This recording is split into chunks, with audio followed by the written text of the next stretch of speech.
السلام عليكم. واحد الفلاح سول واحد السيد عنده لاباج في فيسبوك، لا ما نذكر السميه ديالو.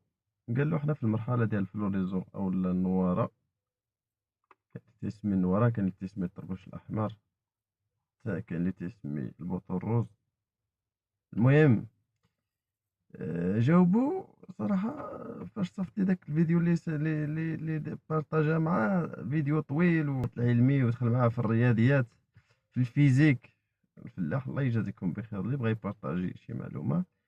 الفلاح ما خصو شي حاجة بسيطة ساهلة يفهمها دغيا.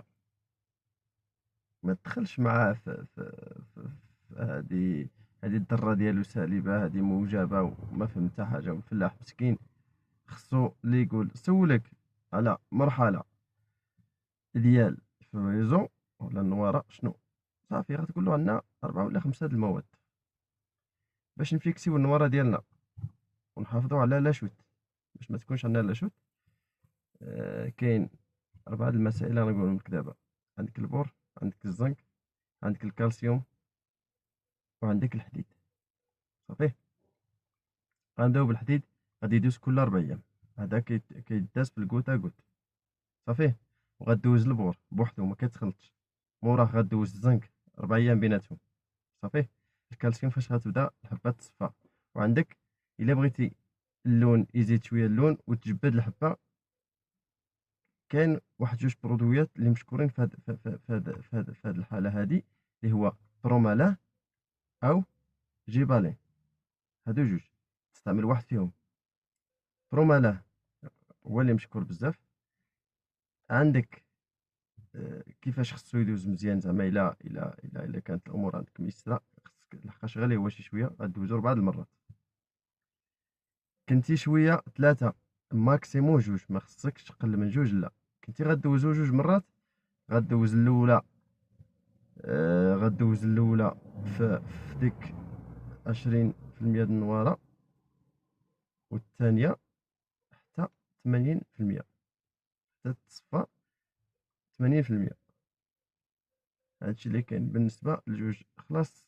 ولكن الطريقه ديالو الصحيحه هي في البدايه وفي الثلث الاول وفي الثلث الثاني، وفاش توصل 80%.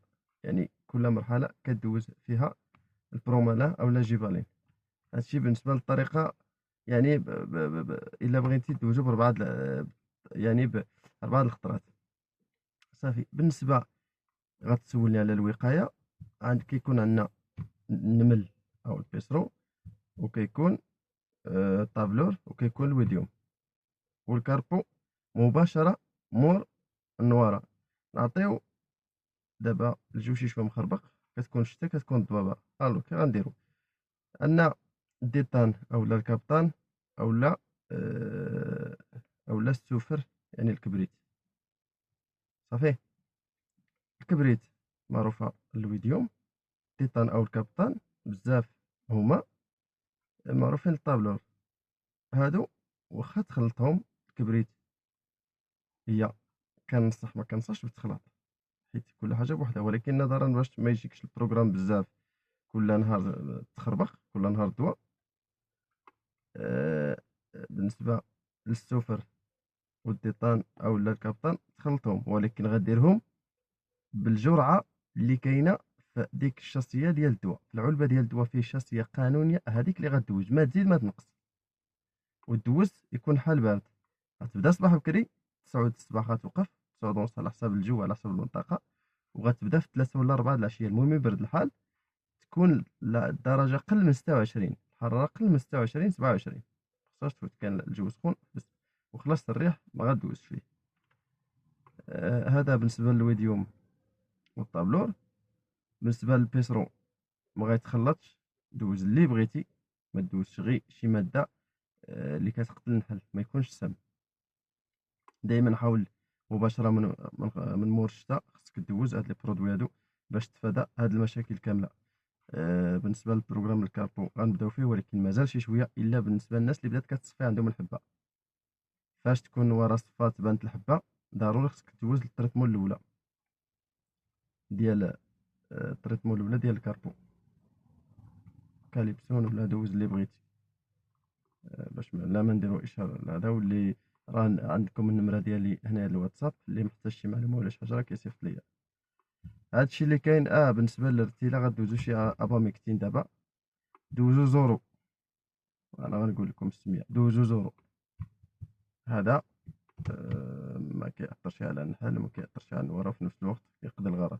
ولكن مباشره من مور هاد المرحله هادي فاش تبان حبه، غادي نقول لكم شنو اللي غتتبعوا ان شاء الله. هادشي اللي كاين. كان معكم الحسين العرفاوي، مرشد فلاحي من قناه نار الفلاح. السلام عليكم ورحمه الله تعالى.